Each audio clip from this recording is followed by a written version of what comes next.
यहाँ तक कि डॉक्यूमेंट्रीज भी झूठ से अछूती नहीं हैं, क्योंकि लोग ऐसे किरदार निभाते हैं जो वो कैमरे के बंद होने पर कभी नहीं निभाते। यही वह व्यक्तित्व है जो सच्चाई को छुपा देता है। और इसी वजह से कुछ डॉक्यूमेंट्री फिल्मकारों ने पारंपरिक फिल्म निर्माण की सीमाओं से आगे बढ़ने का फैसला किया और इसके बजाय छुपे हुए तरीकों का इस्तेमाल किया, ताकि एक ऐसी दुनिया को उजागर किया जा सके जो अन्यथा पहुंच से बाहर रहती। नंबर 10। बेघर होना एक बढ़ता मुद्दा है, जिसका अमेरिका में 1640 के दशक में पहली बार दस्तावेजीकरण हुआ था, जब घुमंतू गरीब और आवारा जैसे शब्द प्रचलन में आए। 1830 के दशक में इन शब्दों की जगह एक नया शब्द आया जो एक व्यापक अवधारणा को दर्शाता था, बेघर। 1870 के दशक में बेघरपन को राष्ट्रीय मुद्दा माना गया और 1970 के दशक में इसे संकट घोषित किया गया। 1990 में यूएस जनगणना ब्यूरो ने आबादी में गरीबों की संख्या गिनने का पहला प्रयास किया।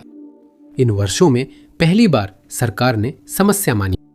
आम लोग और नए कार्यकर्ता इन समस्याओं से पहले ही वाकिफ थे और कई लोग इन व्यक्तियों का जीवन बदलने की कोशिश कर रहे थे।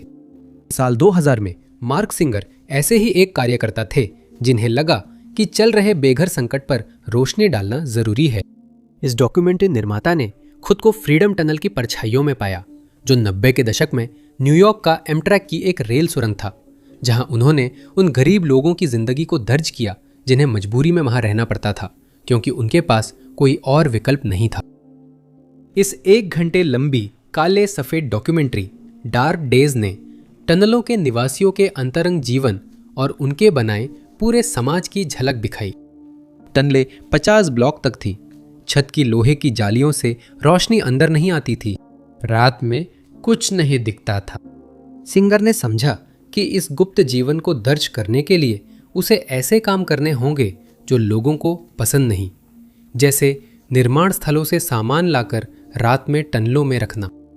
उसकी टीम एक पूर्व इलेक्ट्रीशियन के पास बैठी थी, जो अब टनल में रहता था जब वह केबलिंग जोड़ रहा था। चारों ओर चिंगारियां थी, फिर भी वह आदमी निडर रहा, क्योंकि उसे शहर की बिजली से कनेक्शन लेना था। फिल्म में उन संघर्षों को दिखाया गया है जिनका उन्हें रोजाना सामना करना पड़ता था, और उस कठोर माहौल को भी जिसमें उन्हें जीना पड़ता था। डार्क डेज बेघरपन का एक प्रभावशाली और सोचने पर मजबूर कर देने वाला चित्रण है, जो बिना किसी लाग लपेट के उनकी दुर्दशा को दिखाता है। हालांकि डॉक्यूमेंट्री बनाना और सिंगर का उस समुदाय में घुसना कानूनी या पारंपरिक तरीकों से नहीं हुआ था। टनल में फिल्मिंग के लिए उन्होंने अवैध बिजली कनेक्शन लगाए। सिंगर और उनके दोस्त रेलवे संपत्ति पर भी अवैध रूप से घुस रहे थे। उन्होंने और उनकी टीम ने बिना परमिट के इस्तेमाल में चल रही रेल पटरियों पर चलने वाली डॉलियां बनाई। ऑपरेशन की वैधता पर तब सवाल उठे जब एमट्रैक ने नया रूट प्रोजेक्ट शुरू किया और वहां 100 लोग मिले। इसके बाद उस समुदाय और सिंगर को वहां से हटा दिया गया। कुछ साल बाद डार्क डेज फिल्म तैयार हो गई थी और 2000 में इसे जनता के लिए रिलीज किया गया। लेकिन सतर्कता के बजाय ये फिल्म सामाजिक बदलाव, खासकर जागरूकता बढ़ाने की वजह बनी। डॉक्यूमेंट्री का अंत प्लाईवुड से ढंके ढांचे के दृश्य पर होता है। तब सुझाव आया कि कोएलिशन फॉर द होमलेस ने सुरंगों में रहने वाले करीब 100 लोगों में से 40 के लिए वाउचर सुरक्षित किए।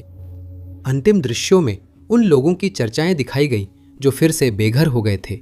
वे अपने नए सरकारी आवासों में अपने सपनों और भविष्य की व्यापार योजनाओं के बारे में चर्चा कर रहे थे। नंबर 9। पत्रकार डेविड फेरियर द्वारा 2016 में अपना करियर बनाने वाली डॉक्यूमेंट्री टिकल्ड रिलीज करने से पहले बाकी दुनिया को उस परेशान करने वाले गुप्त समुदाय के बारे में कोई जानकारी नहीं थी, जो केवल गुदगुदी जैसी साधारण लगने वाली क्रिया के प्रति जुनूनी था। पहली नजर में यह पूरी अवधारणा एक वैध सहनशक्ति खेल पर आधारित लगती है। गुदगुदी का ये खेल आमतौर पर पुरुषों को, खासकर खिलाड़ियों या सैन्य कर्मियों को जल्दी पैसे के लिए विज्ञापित किया जाता था। फेरियर के छुपे कैमरे और गुप्त पत्रकारिता से स्पष्ट हुआ कि जेन ओब्रायन मीडिया का यह खेल कुछ और भी बुरा था। टिकल डॉक्यूमेंट्री की शुरुआत हल्के फुल्के अंदाज में होती है, लेकिन जैसे ही फेरियर इस अजीब गुदगुदी उपसंस्कृति में और गहराई से उतरते हैं, वे एक ऐसे संसार का पता लगाते हैं जो शोषणकारी और जबरदस्ती करने वाला है। इसके बजाय इस तथाकथित खेल में सहन शक्ति, फेटिश और दुर्व्यवहारपूर्ण माहौल जैसा ज्यादा लगता है। एक टेलीविजन रिपोर्टर के रूप में अजीब और अनोखी कहानियां खोजने की अपनी खोज में फेरियर को ऑनलाइन एक अजीब गुदगुदी वीडियो मिलता है, जिसे सहन शक्ति गुदगुदी के रूप में प्रचारित किया गया है और इसे युवा एथलेटिक पुरुषों के लिए एक खेल के रूप में पेश किया गया है, जिसमें वे एक दूसरे को बांधकर गुदगुदी करते हैं। इस विचार से मनोरंजित होकर वह कहानी पर शोध करता है और वीडियो निर्माता से साक्षात्कार मांगता है। उसे तीखी प्रतिक्रिया मिलती है, जिससे वह टीवी निर्माता डायलन रीव के साथ मिलकर गुदगुदी दुनिया के रहस्य का पर्दाफाश करने की कोशिश करता है। दोनों ने इस कहानी पर कई ब्लॉग लिखी, लेकिन जेन ओब्रायन मीडिया से कानूनी धमकियां मिली। वृत्तचित्र निर्माताओं और कानूनी प्रतिनिधियों की बातचीत शुरू में सौहार्दपूर्ण होती है, लेकिन जैसे ही एक प्रतिनिधि को रिकॉर्डिंग का पता चलता है, स्थिति बदल जाती है। ऊपरी तौर पर अपनाई गई दोस्ताना रणनीति अचानक पूरी तरह से धमकाने में बदल जाती है जब वे पत्रकारों को यह प्रोजेक्ट छोड़ने के लिए मजबूर करने की कोशिश करते हैं। रिकॉर्डिंग स्थान पर प्रवेश न मिलने पर रीव और फेरियर ने गुदगुदी खेल के पूर्व प्रतिभागियों पर ध्यान केंद्रित किया और इन इंटरव्यूज के जरिए जो उन्होंने उजागर किया उसने दर्शकों को गहराई से विचलित कर दिया। पूर्व प्रतिभागियों के मुताबिक निर्माता बेहद हेरफेर करने वाले और दबाव डालने वाले थे। अगर कोई प्रतिभागी उनकी दुर्व्यवहारपूर्ण प्रवृत्ति उजागर करने की धमकी देता तो कंपनी उनकी व्यक्तिगत जानकारी उजागर कर उनके परिचितों से भी संपर्क कर उनकी छवि खराब करने की कोशिश करती। डॉक्यूमेंट्री मेकर्स ने पता लगाया कि कुछ ऑडिशन वीडियो बिना अनुमति प्रकाशित हुए हैं। इन लोगों को चुप कराने के लिए इस्तेमाल की गई इन जोड़ तोड़ और धमकाने वाली रणनीतियों के कारण टिकल्ट के कई हिस्सों की गुप्त रूप से वीडियो रिकॉर्डिंग करनी पड़ी। कानूनी प्रतिनिधियों, निर्माताओं, समर्थकों और डेविड डायमाटो के साथ कई बातचीतें गुप्त रूप से रिकॉर्ड की गई। इन रिकॉर्डिंग्स को डॉक्यूमेंट्री में दिखाया गया, जिससे शोषण और धोखाधड़ी उजागर हुई। यहां तक कि ऑफ द रिकॉर्ड कही गई बातें भी रिकॉर्ड से बाहर नहीं रखी गई। इन गुप्त प्रयासों से शोषण और धोखे की दुनिया उजागर होती है। फेरियर को पता चला कि कुछ प्रतिभागियों को सैन्य अनुसंधान के लिए वीडियो बताकर शूट किया गया, लेकिन बाद में उनकी मर्जी के बिना ये अश्लील वीडियो ऑनलाइन बेच दिए गए। फिल्म के अंत और इसके फॉलोअप द टिक्कल किंग तक यह स्पष्ट हो गया था कि इस सारे शोषण के पीछे डायमाटो था, जिस पर आरोप है कि वह पिछले 1 दशक से भी ज्यादा समय से ऐसे व्यवहार का पैटर्न अपनाए हुए है। वह पहले भी इसी तरह युवा पुरुषों को निशाना बना चुका था, जिससे उसे सजा मिली। गुप्त रिकॉर्डिंग्स और बाद में इस खुलासे के प्रकाशित होने के कारण डायमाटो ने फिल्म निर्माताओं के खिलाफ कानूनी कार्रवाई की, मुख्य रूप से मानहानि के लिए। और विडंबना यह है कि संस्था से जुड़ी सामग्री बिना अनुमति के प्रकाशित करने के लिए भी। फेरियर इन मुकदमों से नहीं डरे, बल्कि ये मुकदमे अगली फिल्म का बड़ा हिस्सा बन गए, जिसमें टिकल्ड में उजागर और बताई गई वही निशाना बनाकर डराने धमकाने वाली रणनीतियां दिखाई गई। नंबर 8।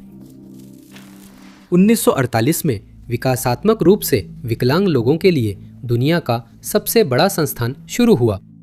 विलोब्रुक स्टेट स्कूल एक सरकारी संस्थान था, जहां बौद्धिक विकलांग वयस्कों और बच्चों को रखा भी जाता था और उनका इलाज भी होता था। ये संस्थान Willowbrook, Staten island, New York city में था और 4000 लोगों के लिए बना था। लेकिन 1965 तक यह इमारत 6000 लोगों के निवास स्थान के रूप में काम कर रही थी। स्कूल की बुरी परिस्थितियों की अफवाहें फैल रही थी। वह भीड़, गंदगी थी और वह हेपेटाइटिस फैलने का स्थान बन गया था, वह भी शाब्दिक अर्थ में। पता चला कि मेडिकल शोधकर्ता विलोब्रुक में इस बीमारी और इसके प्रभावों पर शोध कर रहे थे। जनता के विरोध के चलते प्रयोग बंद हुए और अमेरिकी सीनेटर रॉबर्ट एफ केनेडी ने इसे सांपों का गड्ढा कहा। हालांकि 1972 तक विलोब्रुक स्टेट स्कूल को असली बदनामी नहीं मिली थी। ये खोजी पत्रकार जेराल्डो रिवेरा थे, जिन्होंने अपनी आंखें खोल देने वाली documentary Willowbrook the last great disgrace के साथ इस संस्था में घुसपैठ की थी, जो दुर्व्यवहार और शर्मनाक हालातों का चौंकाने वाला खुलासा था। विसल ब्लोअर डॉक्टर माइकल विल्किम्स के मार्गदर्शन में रिवेरा और उनके फिल्म दल को इस सुविधा में गुप्त रूप से बिना पूर्व सूचना के प्रवेश मिला। विल्किंस ने उन्हें प्रवेश पाने के लिए अपनी चाबी इस्तेमाल करने दी और एक अन्य विसल ब्लोअर चिकित्सक डॉक्टर विलियम ब्रॉन्स्टन ने भी इसमें उनकी मदद की। टीम की यह बिना पूर्व सूचना का दौरा एक रणनीतिक कदम थी।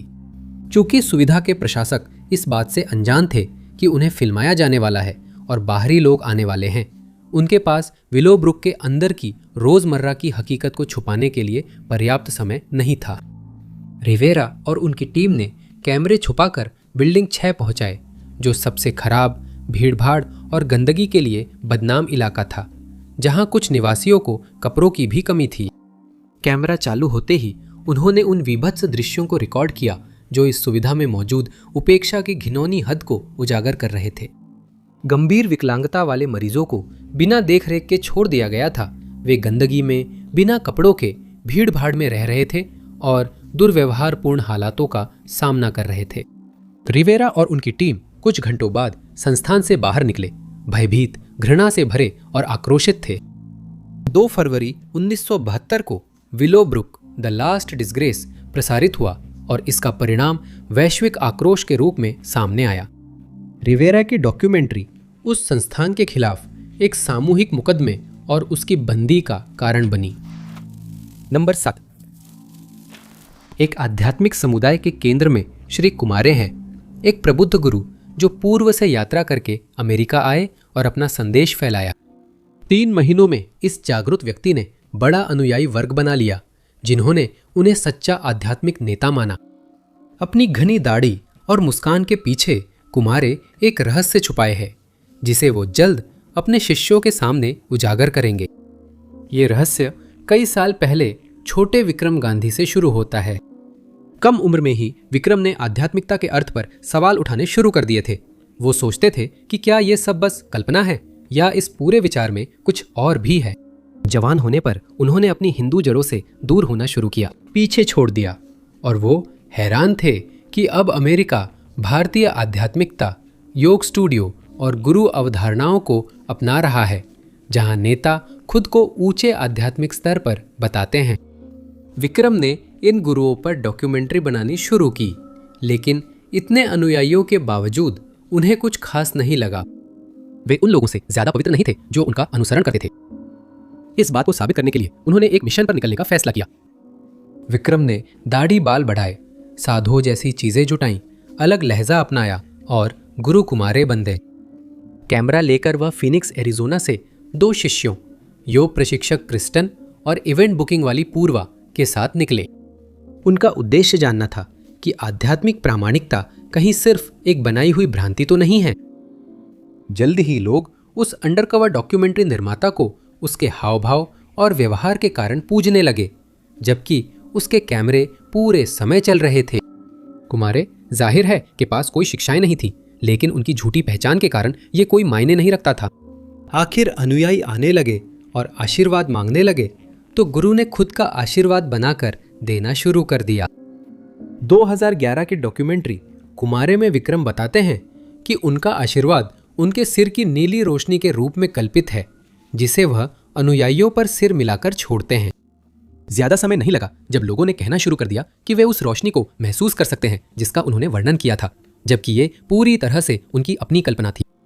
जैसे जैसे और लोग आकर समर्पित शिष्य बनने लगे, कुमार को एहसास हुआ कि ये सब मजाक और खेल नहीं है। इन अनुयायियों ने उन पर गहरी आस्था रखी थी और अगर वह सावधान नहीं रहे तो वह नाजुक सीमा लांघी जा सकती है, जिससे उनके अनुयायियों के जीवन में बड़ा बदलाव आ सकता है। उदाहरण के लिए, उनके एक अनुयायी ने उनसे सलाह मांगी कि क्या उसे अपने पति को छोड़ देना चाहिए या नहीं, लेकिन अंडरकवर विक्रम को बंद दरवाजों के पीछे क्या होता है इसकी कोई जानकारी नहीं थी, इसलिए वह निश्चित रूप से हाँ या ना नहीं कह सकते। कोई भी विकल्प उस महिला को ऐसी मुसीबत में डाल सकता है जो उनके नियंत्रण से बाहर हो। पूर्व नशेड़ी और युवा अब उन्हें आदर्श मानकर उनके रास्ते पर चलने लगे थे। सवाल था कि क्या वे वैसे ही महसूस करेंगे अगर जाने कि कुमारे असल में कोई गुरु नहीं बल्कि साधारण आदमी विक्रम है। संभावित नकारात्मक परिणाम को रोकने के लिए उन्होंने एक योजना बनाई कि अपनी शिक्षाओं को उस विचार के इर्द गिर्द केंद्रित करें जिसमें वे पहले से ही विश्वास रखते थे कि शिष्यों को वास्तव में किसी गुरु की आवश्यकता नहीं है। लेकिन ज्यादा समय नहीं बीता था कि कुछ वाकई अजीब होने लगा। कुमारे को नीली रोशनी महसूस होने लगी और उन्होंने शिष्यों से गहरा लगाव बना लिया। गुप्त डॉक्यूमेंट्री का अंत तब होता है जब कुमारे अपने शिष्यों के सामने खुद को विक्रम बताते हैं और एक ही बार में विश्वास प्रणाली का विश्लेषण कर गुरु प्रवृत्ति की भ्रांति उजागर करते हैं। एक ऐसा झूठ जो हजारों लोगों की जिंदगी को, जिसमें उस धोखेबाज की जिंदगी भी शामिल है, काफी हद तक बदल सकता है। अनुयायी इस खुलासे से हैरान हुए, लेकिन इससे उनके जीवन में कई सकारात्मक बदलाव आए। ये सब कुछ एक झूठ पर आधारित होने के बावजूद कुमारे के रूप में विक्रम ने सच में अपने अनुयायियों से एक जुड़ाव महसूस किया और उसने सच में उस नीली रोशनी को महसूस करना शुरू कर दिया। तभी उसे एहसास हुआ कि गुरु अक्सर अपनी असली पहचान क्यों नहीं बताते। नंबर 6, ये 2016 की डॉक्यूमेंट्री है जिसका नाम है होली हेल, जिसमें सबसे ज्यादा गुप्त रूप से फिल्माया गया फुटेज है पूरे 22 साल का। डॉक्टर विल एलन ने कैलिफोर्निया के बुद्धा फील्ड संप्रदाय में 2 दशकों से अधिक बिताए हर पल को डॉक्यूमेंट किया। शुरुआत में एलन इस समूह के लिए वीडियोग्राफर के रूप में काम करते थे और वो जो कुछ भी फिल्माते थे उसे एक आध्यात्मिक यात्रा मानते थे, इसके बजाय ठीक वैसे ही जैसे विक्रम गांधी, जिन्होंने झूठ और भ्रांतियों की दुनिया का पर्दाफाश किया, लेकिन साथ ही शोषण और नियंत्रणकारी व्यवहार को भी उजागर किया। डॉक्यूमेंट्री में एक रहस्यमय शख्सियत थी जिसे जैमी गोमेज कहा जाता है। उसकी बढ़ती सनक के चलते उसे कई नामों से जाना जाता है, जिनमें सबसे ज्यादा इस्तेमाल किया जाने वाला उपनाम मिचेल रोस्टार्ड है। उसके अधिकतर अनुयायी उसे टीचर कहते हैं। एक छद्म नाम से एलन ने बुद्धा फील्ड संप्रदाय की गतिविधियों को रिकॉर्ड करना जारी रखा, लेकिन अब वह आधिकारिक वीडियोग्राफर के रूप में नहीं बल्कि एक जासूस के रूप में था, जो एक ठग द्वारा चलाए जा रहे डरावने समुदाय का पर्दाफाश करने वाला था। शुरुआत में होली हेल थोड़ी बनावटी लगती है, जैसे 80 के दशक की युप्पी सोच की बेतुकी बातें, लेकिन जैसे जैसे यह आगे बढ़ती है, यह एक परेशान कर देने वाली कहानी में बदल जाती है। संप्रदाय के सदस्यों को बुद्धिमान और संतुलित दिखाया गया है, जो ऐसे मामलों में आमतौर पर असामान्य माना जाता है। वे न तो मदद के लिए बेताब थे, न ही भोले भाले थे, फिर भी वे एक आत्ममुग्ध गुरु की जबरदस्त पकड़ में आ गए। मिचेल जैसे व्यक्तित्व लोगों की थोड़ी सी भी असुरक्षा और भावनात्मक जरूरतों को बढ़ावा देते हैं, जिससे लोग उन चीजों से जुड़ जाते हैं जो इन प्रवृत्तियों को पोषित करती हैं। वे असुरक्षाएं गुप्त माहौल में देखने को मिलती हैं, जैसे बुद्धा फील्ड संप्रदाय में। गोपनीयता की जरूरत ने मिचेल को अनुयायियों को अपनी जिंदगी पर चर्चा करने से रोकने की इजाजत दी। मिचेल को लगा कि वह उनके मानसिक, आध्यात्मिक और भावनात्मक स्वास्थ्य का कारण है। कहानी में समूह छोड़ना आध्यात्मिक विनाश बुलाने जैसा था। एलोन ने मिचेल के सबसे भयानक अत्याचार दर्ज किए, जिसमें उसने अनुयायियों को बच्चे पैदा करने या शारीरिक संबंध से रोका। उसने ऐसे संबंधों पर रोक लगाई थी, फिर भी वह शिक्षक युवा पुरुषों को अपने साथ ऐसे संबंध बनाने के लिए मजबूर करता था। और क्योंकि उन्हें एक दूसरे से बात करने की अनुमति नहीं थी, इसलिए किसी भी सदस्य को यह पता नहीं था कि वे सभी शोषण और दुर्व्यवहार का शिकार हो रहे हैं। एलान ने बताया कि मिचेल के दबाव में अनुयायियों पर प्लास्टिक सर्जरी और इम्प्लांट्स जैसी चिकित्सा प्रक्रियाएं करवाई जा रही थीं। ये सर्जरी नेता के लिए टेस्ट थी, ताकि वह खुद पर वही प्रक्रिया करवाने से पहले देख सके कि ये कैसी लगती है। हॉली हेल जांचते हैं कि इस संप्रदाय के लोग अलगाव कैसे झेलते थे। उन्हें अपने परिवार से संबंध तोड़ने का आदेश दिया गया था और उन्हें बाहरी जानकारी तक पहुंचने से रोका गया था, जिसमें रेडियो, टेलीविजन और किताबें शामिल थीं। इस नियम से उनके अनुयायियों पर सिर्फ उनके उपदेशों का प्रभाव रहा। सदस्यों के वहां टिके रहने का बड़ा कारण सिर्फ डर था। गुरु ने उन्हें भरोसा दिलाया था कि केवल उसी पंथ में उसकी हिफाजत में रहकर ही वे बीमारी और नुकसान से बच सकते हैं। एलन जब पंथ छोड़कर निकले, उनके पास सिर्फ कुछ घंटों की फुटेज थी जिसे रखने की अनुमति मिली। उन्होंने 4 साल में उसे जोड़ा। गुप्त फिल्मों को भागे हुए पूर्व पंथ सदस्यों के हालिया साक्षात्कारों के साथ जोड़ा गया। 2016 में होली हेल रिलीज हुई। इसने समुदायों में दुर्व्यवहार उजागर कर बुद्धा फील्ड आंदोलन और उसके नेता का खुलासा किया। नंबर 5, लाइफ ऑफ क्राइम त्रयी एक बिना दखल दिए सब कुछ रिकॉर्ड करने वाली डॉक्यूमेंट्री है, जो न्यू जर्सी के न्यूयॉर्क में 4 अपराधियों का 36 साल तक पीछा करती है। निर्माता जॉन एल्पर्ट उनके जीवन को गुप्त फुटेज से दिखाते हैं, जिसमें दुकानों से चोरी, नशा, काम, परिवार, जेल और पैरोल शामिल है। यह त्रय 1989 में 1 year in a life of crime के साथ शुरू हुई, 1998 में लाइफ ऑफ क्राइम 2 के साथ जारी रही और 2021 में लाइफ ऑफ क्राइम के साथ समाप्त हुई, जो 1984 से 2020 तक के वर्षों को कवर करती है। इन फिल्मों को कच्ची, सच्चाई पर आधारित डॉक्यूमेंट्री शैली और अपराधियों की जिंदगी पर अंतरंग नजर के लिए सराहा गया, लेकिन इनकी काफी आलोचना भी हुई।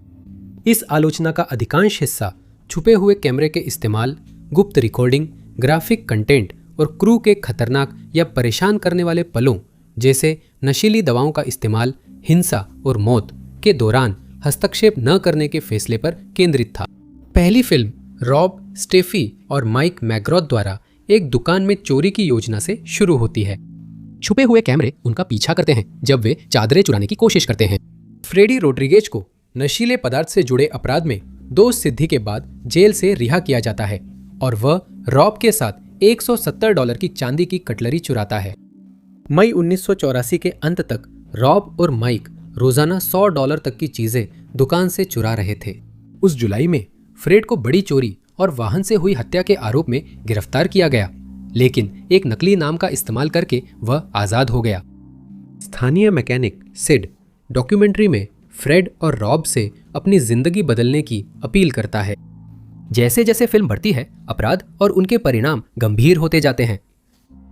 रॉब की बेटी को बाल कल्याण विभाग अपने साथ ले जा सकता है।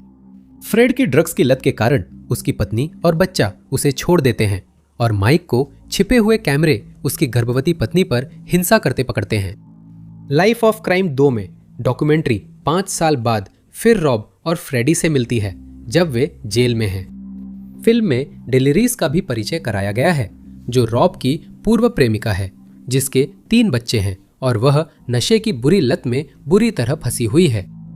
कुछ समय के लिए रॉब ने नाइट वॉचमैन के रूप में काम किया, लेकिन फिर वो डेलिरीज के साथ अपना रिश्ता फिर से शुरू करता है, जिससे वो दोबारा नशे की लत में पड़ जाता है। फ्रेडी जेल से छूटने के बाद दोबारा नशे का शिकार होता है और उसकी HIV रिपोर्ट पॉजिटिव आ जाती है। एक और परेशान दृश्य में डेलियस बच्चों को सड़क पर छोड़ रॉब से मिलने जाती है। अंतिम कड़ी पहले की फिल्मों की समीक्षा कर 2000 तक आ जाती है। फ्रेडी जेल में है, रॉब साउथवुड स्टेट प्रिजन में है और डेलेरिस काउंटी जेल में है। बाद में तीनों रिहा होते हैं।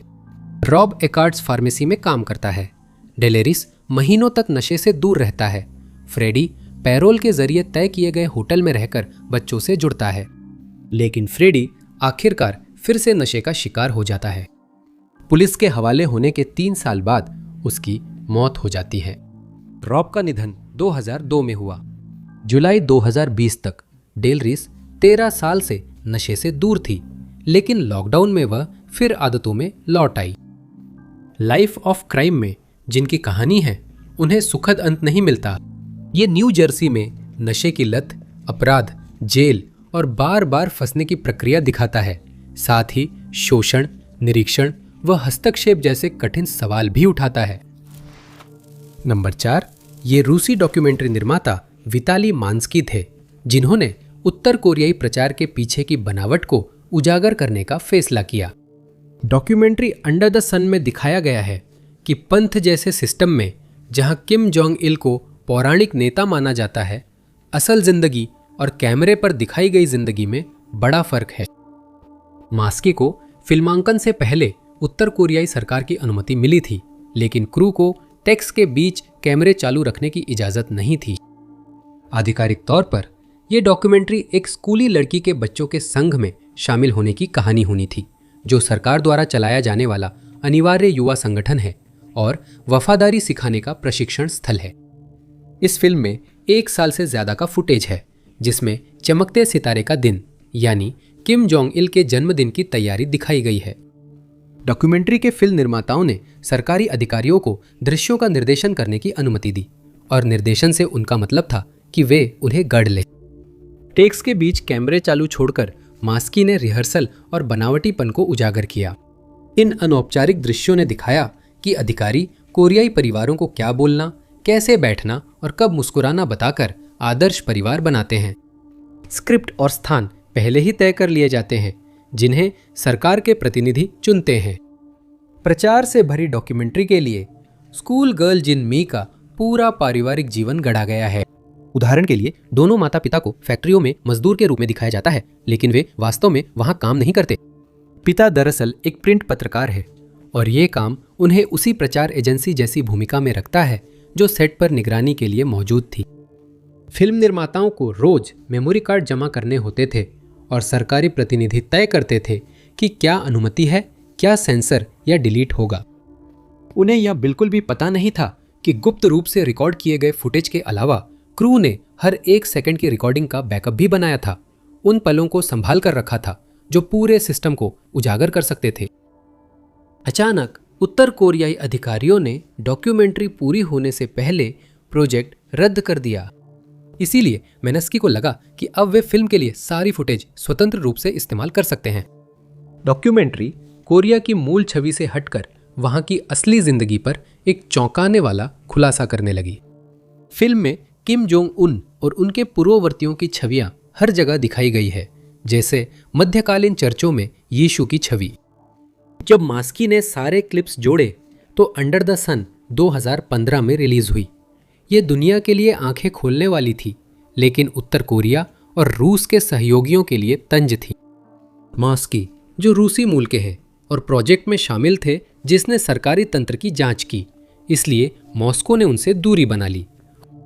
रूस के संस्कृति मंत्री ने तो यहां तक कि इस खुलासे के लिए फिल्म निर्माताओं की सीधी आलोचना भी की, लेकिन अंडर द सन ने फिर भी अपना मकसद पूरा किया, यह दिखाते हुए कि राज्य के लिए अपने लोगों को नियंत्रित करना कितना आसान है। नंबर 3, 2018 की डॉक्यूमेंट्री डोमिनियन।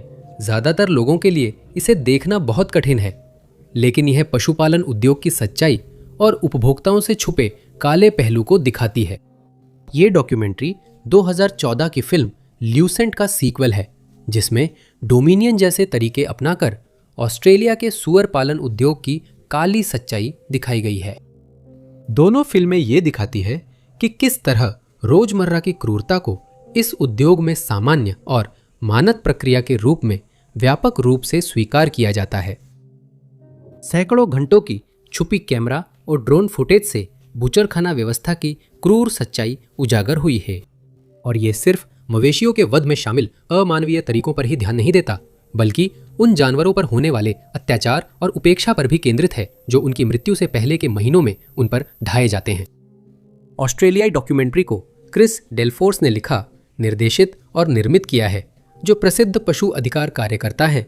उन्होंने मांस और डेयरी उद्योग की असलियत उजागर करने और घास पर पाले जाने, खुले में पाले जाने और तथाकथित मानवीय वध के दिखावे को तोड़ना अपना मिशन बनाया है।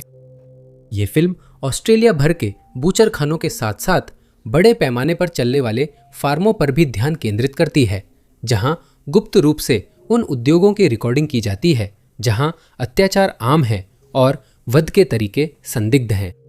मैसरेशन, जिंदा जानवरों की चमड़ी उतारना और गैस चैम्बर फिल्म में डरावने रूप में दिखते हैं। फार्म ट्रांसपेरेंसी प्रोजेक्ट के जांचकर्ताओं ने फैक्ट्री फार्मों व बूचर खानों में छुपकर जाकर वहां की क्रूरता को गुप्त कैमरों से रिकॉर्ड किया। डोमिनियन मांस उद्योग की सीमाओं से आगे भी जाता है और उन फार्मों और प्रजनन स्थलों में भी जाता है जहां लोमड़ी और खरगोश जैसे जानवरों को पाला जाता है, उन्हें उपेक्षित हालात में रखा जाता है और बाद में कपड़ों के लिए बेरहमी से मार दिया जाता है। फिल्म क्रू ने भी गुप्त रूप से पशु मनोरंजन उद्योग की रिकॉर्डिंग की, जिसमें उन्होंने ऐसे शोषणकारी प्रशिक्षण तरीकों का खुलासा किया जो जंगली जानवरों को जबरन आज्ञाकारी बनने के लिए मजबूर करते हैं। चिकित्सा अनुसंधान उद्योग में कुत्तों समेत कई जानवरों पर अनावश्यक परीक्षण होते हैं, जबकि जानवरों पर 95% सफल दवा परीक्षण मानव परीक्षणों में असफल रहते हैं। इस आंखें खोलने वाली डॉक्यूमेंट्री को सेलिब्रिटी दुनिया की मशहूर हस्तियों ने समर्थन दिया था। इसमें पशु अधिकार कार्यकर्ता अभिनेता जोआक्विन फिनिक्स शामिल है, जिन्होंने फिल्म को आवाज दी। साथ ही रूनी मारा और सैडी सिंह भी इसमें शामिल हैं। रिलीज के बाद डोमिनियन को बेस्ट डॉक्यूमेंट्री फीचर और डेलफोर्स को सर्वश्रेष्ठ निर्देशक का अवार्ड मिला। लेकिन इस फिल्म को किसान समुदाय से कुछ आलोचना का सामना करना पड़ा, जिन्होंने इसे एक हमला करार दिया। असल में डोमिनियन एक पर्दाफाश करने वाली, सच्चाई उजागर करने वाली डॉक्यूमेंट्री है।